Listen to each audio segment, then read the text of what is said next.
Hello everyone, welcome to ज्ञानम Abohar classes. मैं गौरव आपका आज हिंदी का फर्स्ट लेक्चर लेके यहाँ पे आया हूँ।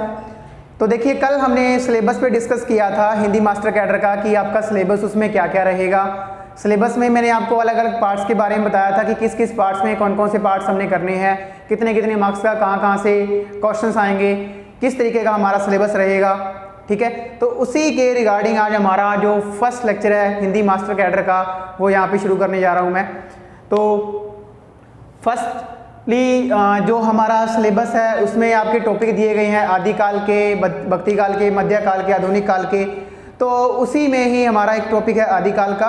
आदिकाल को जानने से पहले हमें किसी भी साहित्य को या कोई भी साहित्य के पार्ट्स हैं उसको जानने से पहले हमें उसके इतिहास के बारे में पता होना चाहिए कि इतिहास होता क्या है, या फिर हम कहें साहित्य क्या होता है। तो उनकी हमें पहले पता होना बहुत ज़रूरी है कि इतिहास शब्द का मीनिंग क्या है। कई बार क्या होता है कि एग्जामिनर आपको एग्ज़ाम में यही चीज़ें ही पूछ लेता है जो कि हम छोड़ देते हैं। तो हमें ये सबसे पहले ध्यान रखना है कि इतिहास जो शब्द है उसका शाब्दिक अर्थ क्या होता है। तो हम कर रहे हैं यहाँ पे, इतिहास जो शब्द है वो 3 शब्दों से मिलकर बना है। इसमें एक शब्द है इति, एक इसमें है ह और एक अस। इतिहास शब्द 3 शब्दों से मिलकर बना है। कौन कौन से? एक इति, एक ह और एक अस। अब इनका मीनिंग देख लेते हैं क्या है। इति का मीनिंग है समापत। इति का क्या मीनिंग है? समापत।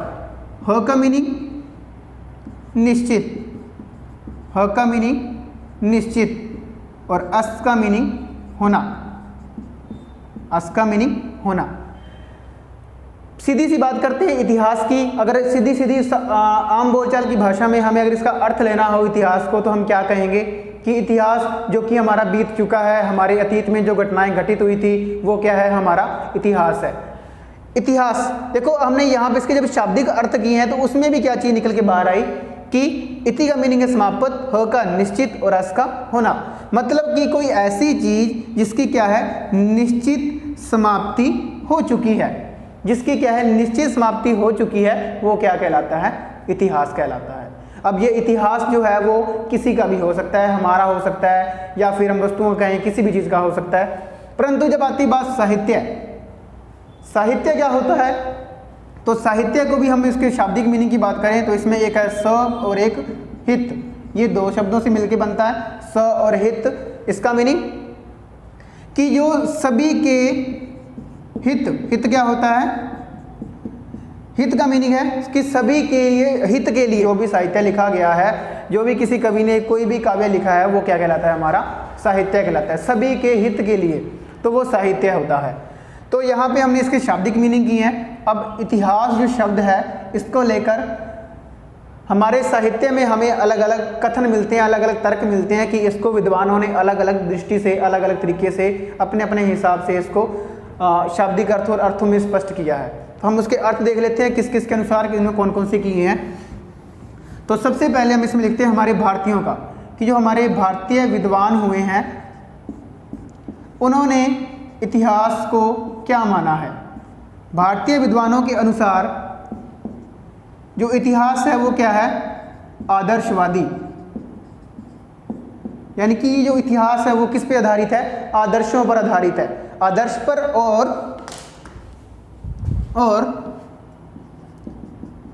आध्यात्मिक। मतलब कि एक तो जो आदर्श है हमारे नैतिक मोरल्स वैल्यूज है जो, और दूसरी आध्यात्मिक। यानी कि उन्होंने इतिहास को क्या माना है? एक अध्यात्म, यानी कि एक संसार की बाह्य वस्तु से अलग माना उसको उसने। तो ये किसका कथन है? ये सिर्फ और सिर्फ भारतीय विद्वानों ने इसको माना है। अगर आ जाए कि भारतीयों के अलावा पाश्चात्य, अब पाश्चात्य क्या होता है? पाश्चात्य कहें हम विदेशी विद्वान, जो हमारे विदेशों के विद्वान हुए जिन्होंने हमारी हिंदी भाषा पे क्या किया? रिसर्च की है। तो उनके द्वारा जो इसको क्या माना गया? उसके द्वारा इसको यथार्थवादी, कि उन्होंने इतिहास को क्या माना है? यथार्थवादी। कि जो इतिहास है वो क्या है? यथार्थ पर आधारित है। मतलब कहने का मतलब क्या है कि पाश्चात्य जो राइटर थे, जितने विद्वान थे, उन्होंने जो चीज़ें उनको प्रत्यक्ष रूप में दिखाई देती थी, जो उनके सामने प्रमाण मिले थे उनको, उन्होंने उसी चीज़ को सत्य माना और उसी को ही उन्होंने क्या माना, इतिहास माना। जो कल्पना की गई है, जो आदर्श माने गए हैं, अध्यात्म माने गए हैं, वो विचारधारा सिर्फ किसकी रही है, भारतीयों की रही है। तो ये दोनों क्वेश्चन अलग अलग तरीके से बन सकते हैं कि इतिहास को लेकर भारतीय विद्वानों की क्या विचारधारा थी या उनका क्या मत था। तो उन्होंने इतिहास को क्या माना है, आदर्शवादी और आध्यात्मिक माना है, और वैसे ही पाश्चात्य जो विद्वान है उन्होंने क्या माना, यथार्थवादी माना है। नेक्स्ट बात करते हैं हम साहित्य के इतिहास की, कि साहित्य के इतिहास का क्या होता है, कि साहित्य का जो इतिहास है उसमें क्या होता है। हमने इतिहास में पहले देखा है कि इतिहास में क्या क्या चीज़ें होनी चाहिए। इतिहास में कोई कहता है कि ये क्रमबद्ध एक श्रृंखला है जो कि धीरे धीरे विकसित होती आई है, कोई कहता है कि ये रिसर्च है, खोज है, अन्वेषण है, ठीक है। तो अगर हम साहित्य के इतिहास की बात करते हैं कि साहित्य के इतिहास में क्या चीज़ें होती हैं, तो साहित्य के इतिहास में क्या आएगा। अब देखो यहाँ पे शब्द जुड़ गया साहित्य। साहित्य के इतिहास में क्या आएगा, इसमें साहित्य में क्या होता है हमारे पास, काव्य। काव्य किसके द्वारा लिखा जाता है, लेखक या कवियों के द्वारा। अब इसमें किसकी विचारधारा आएगी साहित्य के इतिहास में, यानी कि जो काव्य लिखने वाले कवि और लेखक थे उनकी विचारधाराएं, उनकी अवधारणाएं, उनकी परंपराएं, उन्होंने किस किस शैली को अपनाया, किस किस तरीके से उन्होंने अपना इतिहास लिखा है, तो वो क्या होता है, साहित्य इतिहास होता है। साहित्य इतिहास में और क्या चीज़ आ सकती है, तो इसके पीछे एक बहुत बड़े विद्वान हो रहे हैं हमारे हिंदी के अंदर, आचार्य रामचंद्र शुक्ल की। आचार्य रामचंद्र शुक्ल ने अपना एक ग्रंथ लिखा था, हिंदी साहित्य का इतिहास। उनके द्वारा लिखा गया ग्रंथ का क्या नाम है, हिंदी साहित्य का इतिहास। हम इसके ऊपर बाद में चर्चा करेंगे, परंतु उन्होंने साहित्य के इतिहास के बारे में एक बहुत अच्छी परिभाषा दी थी और वो बहुत बार पेपर में आती भी है, तो वो आपको पता होनी चाहिए कि साहित्य के इतिहास के बारे में ये कथन किसका कहा हुआ है। तो वो कथन कौन सा है, प्रत्येक देश का साहित्य, प्रत्येक देश का साहित्य वहाँ की जनता की चित्तवृत्ति का संचित प्रतिबिंब होता है। ये जो परिभाषा है ये किसकी दी हुई है, ये आचार्य रामचंद्र शुक्ल की दी हुई है। किसके बारे में, साहित्य के बारे में, कि एक साहित्य है जो होता है वो कैसा होता है कि प्रत्येक देश का साहित्य, यानी कि किसी भी देश का साहित्य जो है वो कैसा होगा, वहाँ की जनता की चित्तवृत्ति, चित्त क्या होता है, हृदय, या फिर हम कहें मन, और वृत्ति मतलब उसमें उठने वाले भाव, कि प्रत्येक देश का साहित्य वहाँ की जनता की चित्तवृत्ति यानी कि हृदय में उठने वाले जो भाव होते हैं उनका संचित मतलब इकट्ठा किया हुआ, प्रतिबिंब मतलब आईना, कि उनका ही क्या होता है, वो आईना होता है। मतलब इनका कहने का बहुत बड़ी कोटेशन है। इसका मीनिंग आपको चाहे पेपर में ना पूछें, परंतु सीधी सीधी ये परिभाषा पूछ लेते हैं कि प्रत्येक देश का साहित्य वहाँ की जनता की चित्तवृत्ति का संचित प्रतिबिंब होता है। ये परिभाषा किसकी दी हुई है, आचार्य रामचंद्र शुक्ल की। इसमें अब देखिए क्या है, उन्होंने कहा है कि जनता की चित्तवृत्ति का संचित प्रतिबिंब होता है, आईना होता है। अगर हम किसी भी भाषा के साहित्य को या किसी भी देश के साहित्य को पढ़ रहे हैं तो हमें उसमें क्या दिखाई देगा कि वहाँ की जनता की विचारधारा कैसी थी, उनका कल्चर कैसा था, उनकी रीति रिवाज कैसे थे, उनकी परंपराएं कैसी थी। वो सभी चीज़ें हमें कहाँ से पता लगती हैं, उनके साहित्य से पता लगती हैं, उनके इतिहास से पता लगती हैं। तो ये जो परिभाषा थी शुक्ल जी के द्वारा दी गई है, बहुत इंपॉर्टेंट परिभाषा रही है ये। अब नेक्स्ट हम यहाँ से जो आगे शुरू करते हैं, जो हमारा टॉपिक हमारे सिलेबस के अकॉर्डिंग आगे चलने वाला है कि वो क्या रहेगा इसमें। तो देखो जो साहित्य है, जो साहित्य का इतिहास रहा है, उसको शुरुआती दौर में लिखने के लिए लेखकों ने बहुत सी पद्धतियाँ अपनाई थी। तो उसको लिखने के लिए अलग अलग लेखक आए थे, उन्होंने अपने हिसाब से उसको लिखा। किसी ने कौन सी पद्धति को अपनाया, किसी ने कौन सी पद्धति को अपनाया। तो सबसे पहले हम उस इतिहास को लिखने की एक जो पद्धतियाँ अपनाई गई थी उन पद्धतियों की चर्चा करते हैं।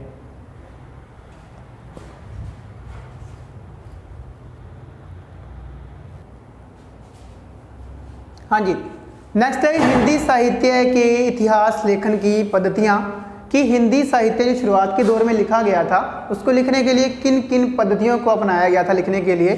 तो मैंने कुछ पद्धतियाँ यहाँ पे लिखी हैं, उनमें से आपको बेसिकली एक नॉर्मल क्वेश्चन आता है पेपर के अंदर कि हिंदी साहित्य के इतिहास लेखन की टोटल कितनी पद्धतियाँ मानी गई हैं। पेपर में आएंगी 4, 5, 6, 7 ऐसी ऑप्शन आएगी। तो आपको ध्यान रखना है कि कितनी पद्धतियाँ हैं, 4 पद्धतियाँ हैं, कि हिंदी साहित्य का जो इतिहास था उसको शुरुआती दौर में 4 पद्धतियों के माध्यम से अब अलग अलग लेखकों ने लिखना शुरू किया था। तो उसमें सबसे पहली पद्धति कौन सी है? सबसे पहली पद्धति का नाम है वर्णानुक्रम पद्धति। देखो वर्णानुक्रम पद्धति, अब यहाँ पे हमने इसके नाम से हमें स्पष्ट हो रहा है कि इसमें क्या चीज़ होगी, वर्ण प्लस अनुक्रम, यानी कि वर्णों के अनुक्रम वर्णमाला के क्रमों के अनुसार। यानी कि इस पद्धति में क्या होगा, वर्णों के क्रम, जैसे कि हम हिंदी वर्णमाला जो लिखते हैं उसमें कैसे लिखती हैं, क, ख, ग, घ और अंग, ऐसे लिखी जाती है हमारी वर्णमाला। तो इस पद्धति को जो लिखा गया था, इसको अपनाने का जो काम था वो कैसा था कि क, ख, ग, घ, अंग, यानी कि वर्णों के क्रम में, जैसे कि एक वर्णमाला जो हमारी बनी हुई है उसी तरीके से हमने कवियों और लेखकों को भी उठाकर उसमें लिखना है अपने साहित्य ग्रंथ के अंदर। तो सबसे पहला पॉइंट इसके अंदर क्या है कि वर्णों के क्रम में ये लिखी गई पद्धति है। और दूसरा, नाम के आधार पर, कि इस पद्धति को जिसने अपनाया था, जिस लेखक ने अपनाया, उसने कवियों को किसके आधार पर उठाया, नाम के आधार पर। नाम के आधार पर कैसे, कि जैसे क पे केशवदास जी हैं और क पे ही कबीर हैं और क पे ही केदारनाथ हैं। यानी कि जो जो कवि क पे आते थे उनको इन्होंने क्या किया, पहले लिख लिया। फिर ख पे जो कवि आते हैं उनको बाद में लिख लिया, ग पे कवि आते हैं उनको उसमें लिख लिया। तो यानी कि इन्होंने जो जो कवि वर्णों के अनुसार आते गए उनको वैसे ही अपनाते गए।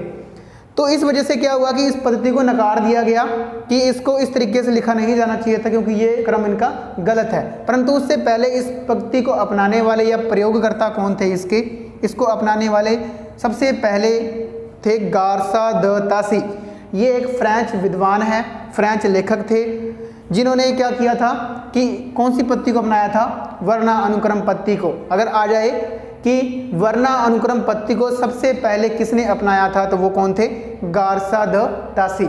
अगर क्वेश्चन मैं बता दूं आपको पेपर में क्वेश्चन कैसे आएंगे, एक क्वेश्चन इसमें यही सबसे पहले आएगा कि हिंदी साहित्य को लिखने का सबसे पहले श्रेय, सबसे पहले किसने उसको लिखा था हिंदी साहित्य के इतिहास को। तो इस इतिहास को लिखने का सबसे पहला श्रेय किसको जाता है, गारसा द तासी को। उन्होंने अपना जो ग्रंथ लिखा था उसको किस पद्धति के अनुसार लिखा था, वर्णानुक्रम पद्धति के अनुसार, मतलब वर्णों के क्रम से, अल्फाबेटिकली ABCD इस क्रम से, और नाम के आधार पर, यानी कि कवियों को उनके नाम के आधार पर उठाया था। और दूसरे उनके साथ और कौन है, दूसरे नंबर पे आते हैं शिव सिंह सेंगर, जिन्होंने अपना ग्रंथ लिखा था शिव सिंह सरोज। उन्होंने भी किस पद्धति से अपना ग्रंथ लिखा था, वर्णानुक्रम पद्धति से। अब इस पद्धति को नकार दिया गया था। क्यों नकार दिया गया था, क्योंकि देखिए यहाँ पे अगर मैं बात करता हूँ केशव की, कबीर की या फिर केदारनाथ की, तो ये तीनों जो कवि हैं वो अलग अलग समय में आते हैं। जो केशवदास हैं वो रीति काल के कवि हैं, कबीर जो थे वो भक्ति काल के कवि हैं, केदारनाथ जो हैं वो आधुनिक काल के कवि हैं। तो अगर हमें उनको लिखना हो तीनों को इकट्ठा, तो हम कैसे लिख सकते हैं, हमें कैसे पता लगेगा कि उस समय क्या चल रहा था और क्या नहीं चल रहा था। तो इस वजह से इस पद्धति को नकार दिया गया, क्योंकि यहाँ पे क्या था, सब कुछ मिक्स हो रहा था। आदिकाल को भक्ति काल में, भक्ति काल को आधुनिक काल में मिलाया जा रहा था। सभी कवि जो थे आपस में वो इकट्ठे मिलजुल गए थे। तो इस वजह से इस पद्धति को क्या था, नकार दिया गया था। अब दूसरी पद्धति आती है हमारी काल क्रमानुसार पद्धति। काल क्रमानुसार पद्धति, इस पद्धति में क्या था, इसमें देखिए, इसमें लिखा काल, काल का अर्थ क्या होता है, समय, कि समय के आधार पे। अब समय किसका था, लेखक या कवि, उनके समय, उनका कौन सा समय, उनके जन्म का समय। कि इस पद्धति को अपनाने के लिए जिस राइटर ने या जिस लेखक ने इस पद्धति को अपनाया था, उसने क्या किया, उसने लेखक व कवि के जन्म को मुख्य रखा, यहाँ पे उसको आधार बनाया। कवि के जन्म को, अब मान लीजिए मैंने यहाँ पे कबीर लिखा है, तो कबीर का 1398 में जन्म हुआ था, केशवदास का 1555 में हुआ था। तो ये क्या है, ये आगे पीछे हो जाएंगे। तो अब क्या था कि एक समय के अनुसार अगर जो कवि सबसे पहले आया होगा, कि जैसे सबसे पहले हम कहते हैं कि सरापा सबसे पहले कवि माने गए हैं हिंदी के, वो पहले कवि हैं, तो उनको सबसे पहले रखा उन्होंने। उसके बाद में धीरे धीरे जैसे जैसे सभी का समय आता गया, जिनका जिनका जैसे जन्म हुआ था, तो उनको वैसे उसी आधार पे क्या है, इस पद्धति को, ग्रंथ को लिखा गया है। तो इसमें ध्यान रखना है, इसमें कालक्रमानुसार पद्धति में लेखक व कवि के जन्म को आधार बनाया गया था। अब इस पद्धति को अपनाने वाले कौन थे? इस पद्धति को अपनाने वाले में पहला नाम किसका है? जॉर्ज ग्रियर्सन का। जॉर्ज ग्रियर्सन आयरलैंड के निवासी थे। इनका पूरा नाम जॉर्ज इब्राहिम ग्रियर्सन था। जॉर्ज ग्रियर्सन ने जो अपना ग्रंथ लिखा था, इस the modern vernacular literature of Hindustan, उन्होंने जो अपना ग्रंथ लिखा था वो किस पद्धति से लिखा? काल क्रमानुसार पद्धति से। तो ये भी कई बार क्वेश्चन आता है कि काल क्रमानुसार पद्धति सबसे पहले किसने अपनाई? जॉर्ज ग्रियर्सन ने। या हम कहें कि काल विभाजन का प्रयास सबसे पहले किसने किया? तो वो भी जॉर्ज ग्रियर्सन के द्वारा ही किया गया। दूसरे नंबर पे इस पद्धति को किसने अपनाया? इस पद्धति को दूसरे नंबर पे अपनाने वाले कौन थे? मिशर बंधु। मिशर बंधु कोई एक नहीं था, ये 3 भाई थे। जब हम मिशर बंधु का ग्रंथ करेंगे, इनके द्वारा लिखा हुआ ग्रंथ का नाम है मिशर बंधु विनोद। तो उन्होंने जो अपना ग्रंथ लिखा था मिशर बंधु विनोद, वो किस आधार पे लिखा? काल क्रमानुसार पद्धति के आधार पे लिखा है। अब तीसरे नंबर पे बात करते हैं हम वैज्ञानिक पद्धति। तीसरी पद्धति कौन सी आती है हमारी? वैज्ञानिक पद्धति। अब देखिए वैज्ञानिक में क्या होता है? वैज्ञानिक लोग क्या करते हैं? या तो वो तर्क उठाते हैं या फिर तर्कों को उठा के उनके प्रमाण निकालते हैं, उनको निचोड़ निकालते हैं। तो ये पद्धति कुछ वैसे ही थी। इस पद्धति में क्या था? इस पद्धति को अपनाने वाले जो थे वो कौन थे? डॉक्टर गणपति चंद्र गुप्त जी। डॉक्टर गणपति चंद्र गुप्त जी ने अपना एक ग्रंथ लिखा था हिंदी साहित्य का वैज्ञानिक इतिहास। तो उन्होंने इस पद्धति को जब अपनाया तो उस पद्धति में क्या लिखा उन्होंने कि इसमें जो लेखक होता है वो क्या करता है? पूर्णतः तटस्थ। तटस्थ का अर्थ क्या होता है? कि एक जगह टिक के, मतलब स्थिर रह के, अपनी जो बात उन्होंने कह दी उस बात पे वो क्या है? अडिग हैं, स्थिर हैं। लेखक अपनी बात पे पूर्णतः तटस्थ रहकर और क्रमबद्ध रूप से उसका विश्लेषण करता है। मतलब कि जो जो उनके पास प्रमाण इकट्ठे हुए हैं, तथ्य इकट्ठे हुए हैं, उन तथ्यों को उन्होंने क्या किया कि पहले तो उन्होंने उनको तटस्थ रहकर, बिल्कुल स्थिर रहकर उनको इकट्ठा किया। फिर उनका क्रमबद्ध रूप से, मतलब कि एक सीक्वेंसली, यानी कि इकट्ठा किया, उनको क्रमबद्ध रूप से व्यवस्थित करके, मतलब उनकी एक श्रृंखला बनाई उन्होंने, स्टेप बाय स्टेप उसको जोड़ा। फिर उनका विश्लेषण किया उन्होंने कि ये चीज़ सही है या नहीं है। तो जब उसके पूर्णतः प्रमाण उनको मिल गए तो तभी उन्होंने उसके ग्रंथ को लिखा। तो इस पद्धति को क्या नाम दिया गया? वैज्ञानिक पद्धति। इस पद्धति को किसने अपनाया? डॉक्टर गणपति चंद्र गुप्त ने। अब हमारी तीसरी पद्धति के बाद में चौथी पद्धति आती है सबसे लास्ट में, विधेयवादी पद्धति। और हिंदी साहित्य में सबसे श्रेष्ठ पद्धति कौन सी मानी गई है? विधेयवादी पद्धति ही मानी गई है। ये मैं नीचे लिखा है यहाँ पे कि हिंदी साहित्य की अगर बात करूँ मैं लेखन में, तो सबसे जो श्रेष्ठ पद्धति मानी गई है वो कौन सी मानी गई है? विधेयवादी पद्धति। सबसे पहले इसमें पूछा जाता है आपसे कि विधेयवादी पद्धति को बनाया किसने था, या इसके जन्मदाता कौन थे? तो विधेयवादी पद्धति के जन्मदाता कौन है? आचार्य तेन। आचार्य तेन। कई बार ये जगह कई बुक्स में बेन भी लिखा है, कहीं मेन भी लिखा होगा, तो आपको ध्यान रखना है आचार्य तेन इसका सही नाम था।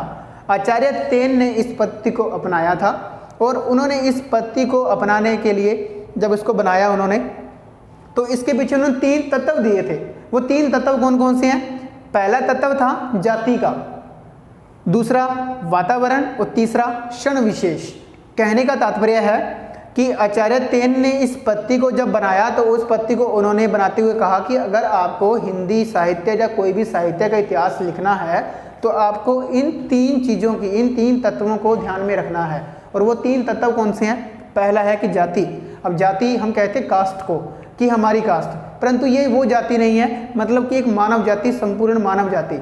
अगर आप एक इतिहास लिख रहे हो, साहित्य लिख रहे हो, हम साहित्य या इतिहास लिखते किसका हैं? हम मानव जाति का ही लिखते हैं। तो यानी कि उन्होंने कहा है कि अगर आप साहित्य लिख रहे हो तो आपको जाति, मतलब मानव जाति को आपने ध्यान में रखना है, उसके हित में होना चाहिए। साहित्य का मतलब क्या है? कि हित में लिखा होगा, कि वो एक उसकी जाति यानी कि मानव जाति के हित में होना चाहिए, कि उसके ऐसा नहीं है कि उसके हित में ही ना हो और उसके बारे में हम लिख रहे हैं। दूसरा वातावरण, कि जब आप किसी भी जाति, मानव जाति का साहित्य लिख रहे हो, किसी भी देश का साहित्य लिख रहे हो, तो आपको वातावरण, मतलब कि उस समय में क्या हो रहा था, उसके इन्वायरमेंट की भी जानकारी होनी बहुत जरूरी है आपको। तीसरा क्षण विशेष।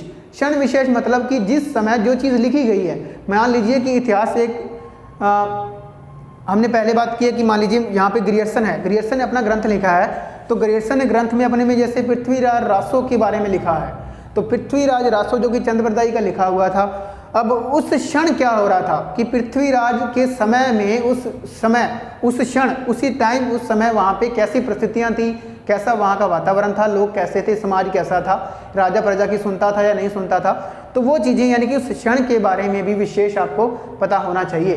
तो ये 3 चीज़ें आचार्य तेन ने दी थी इस पद्धति के अंदर, और ये हिंदी साहित्य लेखन की सबसे श्रेष्ठ पद्धति भी मानी गई है। अब इस पद्धति को अपनाया किसने था, तो वो अपनाने वाले कौन थे, आचार्य रामचंद्र शुक्ल जी। इस पद्धति को, विधेयवादी पद्धति को किसने अपनाया था, आचार्य रामचंद्र शुक्ल ने। ये बहुत इंपॉर्टेंट है, इसका क्वेश्चन बहुत बार पेपर में आता है कि विधेयवादी पद्धति के जन्मदाता कौन थे। तो आपको ध्यान रखना है इनके जन्मदाता कौन है, आचार्य तेन। कितने लक्षण दिए उन्होंने, 3, जाति, वातावरण और क्षण विशेष का, और इस पद्धति को अपनाने वाले कौन थे, रामचंद्र शुक्ल। अब देखिए यहाँ पे 4 पत्तियों के बारे में हमने चर्चा की है। पहली पत्ती है वर्णानुक्रम, अल्फाबेटिकल क्रम में, कि यानी कि वर्णों के अनुसार ही इस पत्ती को अपनाया गया था, जिसको अपनाने वाले गारसा तासी और शिव सिंह सेंगर हैं। कालक्रमानुसार पत्ती में लेखक के कवि के जन्म काल के आधार पर लिखा जाता है। वैज्ञानिक में एक लेखक जो होता है वो तथ्यों को इकट्ठा करता है, संकलित करता है, फिर उसमें उनके क्रमबद्ध रूप से व्यवस्थित करता है, उसका विश्लेषण करने के बाद वो ग्रंथ को लिखता है। तो वो कौन सी पत्ती है, वैज्ञानिक पत्ती है। और विधेयवादी पत्ती तो आचार्य तेन की बनाई हुई है, उसके उन्होंने 3 लक्षण दिए थे, जाति, वातावरण और क्षण विशेष। इसको अपनाने वाले आचार्य रामचंद्र शुक्ल जी हैं। तो ये हमारी 4 पद्धतियां हैं। आपसे पेपर में क्वेश्चन इनके अलग अलग पूछेंगे, तो ध्यान रखना है इनमें से कोई भी क्वेश्चन आएगा तो वो यहीं से ही आएगा। हाँ जी, नेक्स्ट क्या है, हिंदी साहित्य लेखन की परंपरा। पहले हमने किया कि हिंदी साहित्य लेखन की कुछ पद्धतियां लिखी हैं कि किस किस पद्धति के द्वारा ग्रंथ लिखे गए थे स्टार्टिंग के इतिहास को लेकर। तो अब हम बात करते हैं हिंदी साहित्य इतिहास लेखन की जो परंपरा है वो कब से शुरू होती है। जो हिंदी साहित्य के इतिहास लेखन की परंपरा है वो वैसे 19वीं शताब्दी में शुरू होती है। अगर हम प्रॉपर तरीके से कहें, सही मायने में वो 19वीं शताब्दी में शुरू हुई थी, मतलब कि 1800 के बाद शुरू हुई है। परंतु उससे पहले भी कुछ रचनाएं हमें मिलती हैं जिसमें कि हमें इतिहास के लक्षण मिलते हैं कि कवियों ने उसको लिखने का प्रयास किया था, परंतु उसके पीछे का हम अगर उनका उद्देश्य कहें तो वो इतिहास लिखने का नहीं था। वो उन्होंने सिर्फ ग्रंथ लिखे थे अपनी ज्ञान को इकट्ठा करने के लिए। तो उसमें सबसे पहली जो रचना है वो कौन सी है, 84 वैष्णवन की वार्ता। ये रचना सबसे पहले है कि 84 वैष्णवन की वार्ता जो रचना है वो किसकी लिखी हुई है, गोकुलनाथ की लिखी हुई है। 84 वैष्णवन, 84 कौन थे, ये 84 जो थे वो वल्लभाचार्य के शिष्य थे। 84 के 84 उनके शिष्यों के ऊपर एक रचना लिखी गई थी, 84 वैष्णवन की वार्ता। वो किसने लिखी थी, गोकुलनाथ ने। दूसरी है 252 वैष्णवन की वार्ता, वो भी किसकी लिखी हुई है, गोकुलनाथ की लिखी हुई है। 252 कौन थे, वो विठलनाथ के शिष्य थे। 252 उनके शिष्यों के ऊपर लिखी हुई रचना है ये 252 वैष्णवन की वार्ता। ये गोकुलनाथ की ही दोनों रचनाएं लिखी हुई हैं। दोनों की दोनों रचनाएं ही मोस्ट इंपॉर्टेंट रचनाएं हैं जो कि एग्जाम में हर बार आती हैं। तो आपको ध्यान रखना है कि 84 वैष्णवन की वार्ता भी गोकुलनाथ की लिखी हुई है और 252 वैष्णवन की वार्ता भी गोकुलनाथ की लिखी हुई है। अगर ये क्वेश्चन पूछ लें कि 84 वैष्णवन की वार्ता है जो उसमें किसके शिष्य हैं, जो 84 शिष्य थे वो किसके थे, वो किसके थे, वल्लभाचार्य के शिष्य हैं। अगर पूछ लें 252 वैष्णवन की वार्ता में किसके शिष्य हैं तो वो किसके हैं, विठलनाथ जी के शिष्य हैं। ये जो वल्लभाचार्य और विठलनाथ आए हैं दोनों के दोनों ही कृष्ण संप्रदाय से रिलेटेड हैं। जब हम कृष्ण काव्य के ऊपर आएंगे तो इनके बारे में बहुत डिटेल से चर्चा की जाएगी, क्योंकि वल्लभाचार्य ने, मैंने कल भी बात की थी सिलेबस के अंदर कि वल्लभाचार्य ने अपना एक संप्रदाय चलाया हुआ था, वल्लभ संप्रदाय, जिसको रुद्र संप्रदाय का भी नाम दिया गया है। पुष्टि मानक का सिद्धांत उसमें दिया गया था। विठलनाथ जी उन्हीं के ही पुत्र थे वल्लभाचार्य के। तो विठलनाथ ने उनमें से 8 कवियों को निकाला था। 4 84 वैष्णव की वार्ता से थे और 252 में से भी 4 थे। 4 शिष्यों को मिलाकर एक अष्टछाप की स्थापना की गई थी। तो जब ये टॉपिक आएगा तो उस टॉपिक पे हम अलग से चर्चा करेंगे कृष्ण काव्य में जाकर। अभी आपको सिर्फ इतना ध्यान रखना है कि 84 वैष्णव की वार्ता गोकुलनाथ की लिखी हुई है और 252 वैष्णव की वार्ता भी गोकुलनाथ की लिखी हुई है। इसके बाद आती है तीसरी रचना भक्तमाल। ये भी बहुत इंपॉर्टेंट है। भक्तमाल जिसमें कि 200 कवियों का जीवन वृत्तांत दिया गया है। इसके अंदर भक्तमाल 200 कवियों का जीवन वृत्तांत है। उसके अंदर ये किसकी लिखी हुई है, नाभादास की लिखी हुई है। भक्तमाल नाभादास की मोस्ट इंपॉर्टेंट रचना है, पेपर में आती है, भक्तमाल नाभादास की है। इसके बाद कालिदास हजारा, कालिदास हजारा रचना आती है एक और, जिसमें भी इतिहास लेखन के कुछ अंश मिलते हैं परंपरा के, वो किसकी लिखी हुई है? कालिदास त्रिवेदी की। कालिदास हजारा किसकी लिखी हुई है? कालिदास त्रिवेदी की। रीतिकाल के कवि हैं कालिदास त्रिवेदी, तो वहाँ पे आएंगे ये। इसके बाद सुंदरी तिलक, सुंदरी तिलक रचना किसकी लिखी हुई है? हरिश्चंद्र की। सुंदरी तिलक रचना किसकी लिखी हुई है? हरिश्चंद्र की। नेक्स्ट काव्य निर्णय, ये भी बहुत इंपॉर्टेंट रचना है। काव्य निर्णय रचना किसकी लिखी हुई थी? भिखारी दास की। काव्य निर्णय लिखी है भिखारी दास ने। देखो इतिहास है, अगर हम साहित्य की बात करें तो इसको याद करना बहुत मुश्किल होता है, बच्चों को याद करने में बहुत कठिनाइयाँ आती हैं। फिर भी मैं आपको शॉर्टकट्स बताऊंगा इसमें याद करने के, कि आपको इन चीज़ों को कैसे याद करना है, ताकि हमें लगे कि हाँ भी हम इन चीज़ों को पढ़ सकते हैं, याद कर सकते हैं। अगर आप सोचो कि हम रट्टे मार लें, रट्टे मारने से कभी भी वो चीज़ें याद नहीं होती हैं। साहित्य के साथ जितना आप अपना मेलजोल स्थापित करोगे उतनी अच्छे से वो चीज़ें याद होंगी। तो काव्य निर्णय रचना किसकी लिखी हुई है? भिखारी दास की। अब देखो राइटर का नाम है भिखारी दास। मैं आपको ट्रिक बता रहा हूँ आपको याद करने की, कि आपको कैसे याद करनी है। अब एक भिखारी था, मान लीजिए एक भिखारी है, भिखारी का काम क्या होता है? भीख मांगना। भिखारी का काम क्या है? भीख मांगना है। तो भिखारी ने यहाँ पे एक निर्णय किया था कि मैं भीख नहीं मांगूंगा। उसने एक निर्णय किया था, क्या निर्णय किया था? कि मैं काव्य लिखूंगा और काव्य लिख के ही मैं अपना नाम कमाऊंगा। ठीक है, तो भिखारी दास ने क्या किया? भीख मांगना छोड़ दिया और उसने क्या किया? काव्य लिखने का निर्णय किया था। तो ये किसकी लिखी हुई है? भिखारी दास की लिखी हुई है। आपको रचना ही पूछेंगे पेपर के अंदर और उसका राइटर पूछेंगे, तो आपको ध्यान रखना है काव्य निर्णय किसने लिखी? भिखारी दास ने। देखो जैसे ऊपर मैंने करवाया कालिदास हजारा, कालिदास और कालिदास त्रिवेदी दोनों नाम सेम हो गए। और ऊपर लिखे हैं 84 वैष्णव की वार्ता, भक्तमाल, ये रचनाएं आपको डिटो याद करनी पड़ेंगी, क्योंकि बहुत इंपॉर्टेंट रचनाएं, इनके अंदर बहुत कुछ है। नेक्स्ट मूल गोसाई चरित, 7वें नंबर पे रचना आती है मूल गोसाई चरित, वो लिखी हुई है बाबा बेनी माधव दास की। मूल गोसाई चरित किसकी लिखी हुई है? बाबा बेनी माधव दास की रचना है ये। नेक्स्ट है भक्त नामावली, भक्त नामावली किसकी लिखी हुई है? ध्रुवदास की। भक्त नामावली ध्रुवदास की। अब देखो इसके पीछे भी ट्रिक करवा देता हूँ यहाँ पे। एक आपने ध्रुव प्रहलाद का बारे में सुना होगा कि ध्रुव एक प्रहलाद थे, बहुत बड़े भक्त कवि थे वो। तो वो क्या थे? भक्त थे। किसके भक्त थे? विष्णु के भक्त थे। और अपने पिताजी से वो प्रताड़ित होते थे हमेशा। उनके पिताजी कहते थे कि मुझे भगवान मानो, मुझे भगवान मानो, परंतु वो विष्णु की भक्ति में हमेशा संलग्न रहते थे। तो ध्रुव क्या थे? किसके दास थे? विष्णु के दास थे। और उनके वो क्या थे? बहुत बड़े भक्त थे और विष्णु का ही क्या थे? नाम जपते रहते थे। तो ध्रुव भक्त की कौन सी लिखी हुई है? ध्रुवदास की भक्त नामावली। तो ये जो कुछ रचनाएं हैं जो हमें हिंदी साहित्य लेखन इतिहास की परंपरा की मिलती हैं। नेक्स्ट देखिए, नेक्स्ट कौन सी है?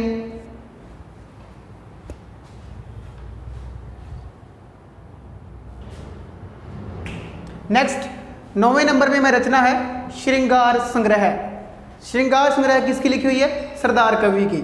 श्रृंगार संग्रह सरदार कवि की। इसको भी याद करने की छोटी सी ट्रिक है।